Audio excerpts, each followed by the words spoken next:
तो हम लोग जो है धारा 4 दंड के प्रकार पढ़ चुके हैं, है ना। 6 तरह के दंड हैं। अब पहले वाले तो भूल जाइए, आईपीसी वाले। आईपीसी में भी पहले 6 थे, बाद में 5 रह गए थे। और 5 में आपने पढ़ लिया था 5, ठीक है। उसके बाद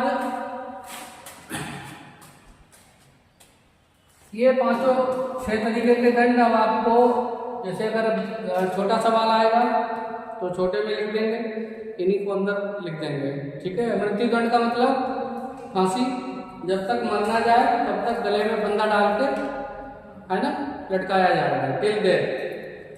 आजीवन कारावास मतलब बचा हुआ शेष जीवन, ध्यान रखना, 20 साल नहीं, बचा हुआ शेष जीवन।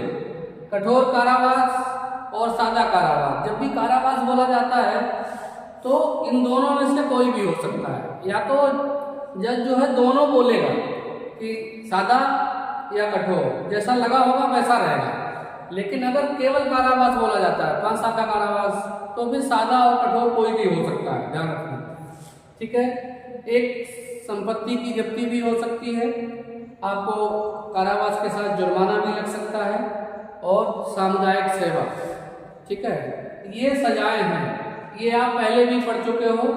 इसके साथ साथ अब जो आज का क्लास रहेगा वो आपका है, एक अलग से क्लास रहेगा, इसमें कारावास नहीं है, और उसका नाम होता है एकांत परिरोध, ठीक है।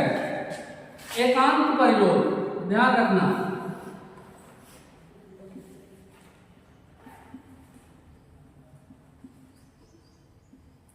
एकांत परिरोध, ये बीएनएस की धारा जो है 2 में मिलेंगी, 2 धाराएं हैं, 11 और 12, ठीक है। एकांत परिरोध 11 में है और उसकी अवधि जो है वो 12 में है। तो एकांत परिरोध का मतलब क्या, वो सिंपल, नाम से ही पता लग रहा है। एकांत का मतलब अकेले में, परिरोध का मतलब बंद रखना, चारों तरफ से एक परिधि में बंद रखना, मतलब परिरोध। परिरोध और अवरोध दोनों अलग अलग है, ध्यान रखना है यहाँ, तो शब्दों का बहुत विशेष ध्यान देना है।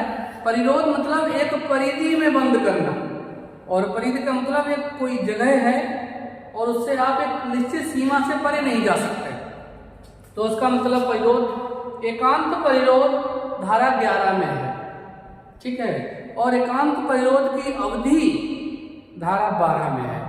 अब कंपटीशन में भी ऐसे ही सवाल पूछे जाते हैं, जैसे आपसे किससे एपीओ वगैरह में पूछा, एपीओ का परीक्षा आने वाला है, तो एपीओ में पूछा जाएगा एकांत परिरोध कौन सी धारा में है, तो आपको 11 बतानी पड़ेगी, ठीक है ना।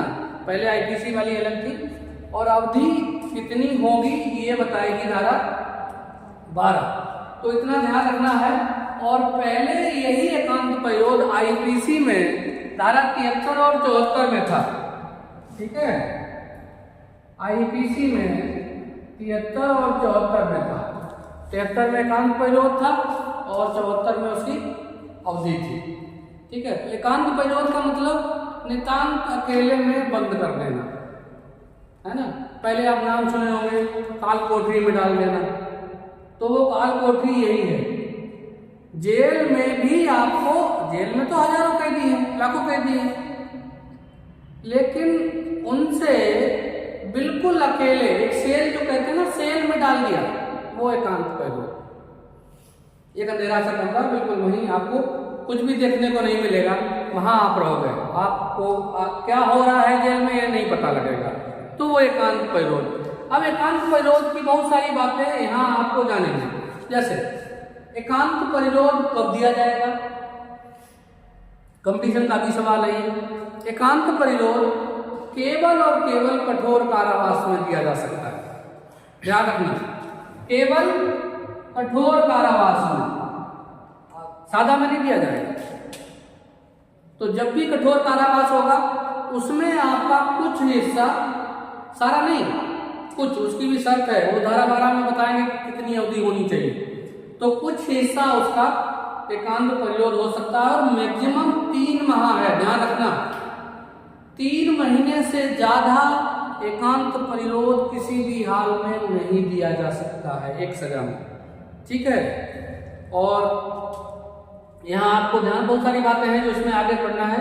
तो एकांत परिरोध का जो उद्देश्य है वो यही है कि जब आदमी जेल काटे और जेल काटते समय वो प्रायश्चित करे। भीड़ में रहेगा तो प्रायश्चित नहीं करेगा, उसकी तरह हजारों लाखों मिल जाएंगे, हर सेल में भाई 100-200 होते हैं। तो वो क्या है, जब अकेले में रहेगा तो फिर सोचेगा आदमी कि यार मैंने कौन सा गुनाह कर दिया, ये दिन देखने पड़ रहे हैं। एकांत परिरोध इसलिए दिया जाता है, उद्देश्य होता है आदमी को पश्चाताप करना। तो प्रायश्चित करेगा, अपना मनन करेगा, चिंतन करेगा इसलिए, और खास तौर से इसलिए भी कि ज़्यादा जो बदमाश मक्कार लोग होते हैं, जिनमें ज़्यादा आय होते हैं, जिनमें ज़्यादा गुंडई होती है, उनको अकेले डाल देना, क्योंकि वो बंदा जेलियों के लिए भी घातक हो जाएंगे, है ना। तो इस समस्या से बचने के लिए भी है ये। तो ये उद्देश्य रहता है। तो ध्यान रखना, जब भी एकांत परिरोध दिया जाएगा, कब? कठोर कारावास, ठीक। दूसरा, जज की कैटेगरी होती है ना, first class, second class, third class, कठोर नहीं है। तो अपने यहाँ नहीं है, सेकंड क्लास जज भी जो है इसकी सजा दे सकते हैं। अपने यहाँ तो यूपी में शुरुआत ही होती है फर्स्ट से, लेकिन जो सेकंड क्लास जेएम है, स्टेट जो जुडिशियल मजिस्ट्रेट है, वो भी इसकी सजा सुना सकता है। और ये संक्षिप्त विचारण, जो कि आप पढ़ोगे अभी सीआरपीसी है ना, बीएनएसएस, तो संक्षिप्त विचारण में भी इसकी सजा दी जा सकती है। संक्षिप्त विचारण ध्यान रखना है ना। तो ये कंपटीशन के सवाल है, फिलहाल तो आपको जानकारी बहुत ज़्यादा जरूरत नहीं पड़ेगी, तो यहाँ ध्यान रखना। अब देखो, एकांत परिरोध ये हो गया धारा 11 में। धारा 12 में अवधि बतानी है इसकी कि कितनी रहेगी, ठीक है। और अवधि ये होती है, आपको बताया कि ये मैक्सिमम कितना दिया जा सकता है? 3 माह। एक सजा में किसी भी व्यक्ति को, किसी भी अपराधी को 3 महीने से ज्यादा एकांत परिरोध नहीं दिया जा सकता है। और ध्यान रखना, 1 महीने में, यानी कि जब ये 3 महीने से ज्यादा की सजा अगर हो, कठोर कारावास तो अधिकतम 3 माह, लेकिन अब ये कब कब कैसे कैसे देना है इस पर डिपेंड करेगा। तो ध्यान रखना, अगर किसी व्यक्ति की सजा 6 माह है, अधिकतम 6 माह, ठीक है, यानी 1 से लेकर 6 महीने तक की, तो 6 महीने में आपको ये 1 महीने का एकांत परिरोध दिया जा सकता है। इससे कम है तो नहीं चलेगा, यानी ऐसा नहीं 6 महीने में 3 महीने की दे दिए, नहीं, अधिकतम यानी कि 6 महीने से जब सजा है तब आपको अधिकतम 1 महीना देना है। और जब यही आपकी सजा कठोर कारावास जो है वो 1 साल तक का है, ठीक है, 1 साल में 2 महीने का देना है, इससे ज्यादा नहीं देना। और जब आपकी सजा 1 साल से ज्यादा की है तब आपको 3 महीने की देना है, ध्यान रखना। तो कठोर कारावास जब आपका 1 साल से ज्यादा का होगा तब आप अधिकतम वाली अवधि का प्रयोग कर सकते हो, अन्यथा नहीं। ऐसा नहीं है कि आपको 6 महीने की सजा बोली कठोर कारावास की और उसमें अधिकतम एकांत परिरोध आप पूरा 3 महीने का डालेंगे, इतना ध्यान रखना। कोई दिक्कत? ठीक है।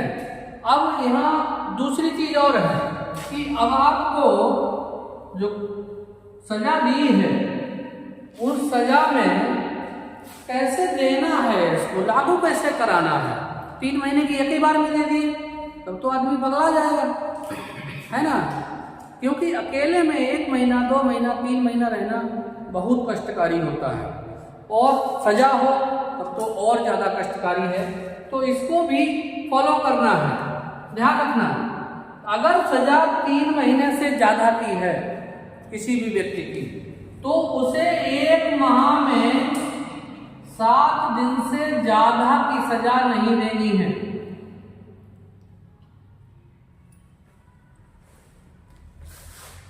अगर सजा किसी व्यक्ति की 3 महीने से ज्यादा है जो अवधि है, तो उसे आप ज्यादा दिन की एक बार में नहीं देंगे, फिर थोड़ी थोड़ी देंगे। और वो अवधि कितनी है? 7 दिन। किसी भी हाल में ध्यान रखना, 3 महीने से ज्यादा होने पर। अब 3 महीने से कम है और सजा ज्यादा देनी है, तब उसका तरीका है कि किसी भी हाल में एक बार में, दूसरी दशाओं की बात कर रहे हैं, एक बार में किसी भी हाल में 14 दिन से ज्यादा की सजा एकांत परिरोध की नहीं दी जा सकती।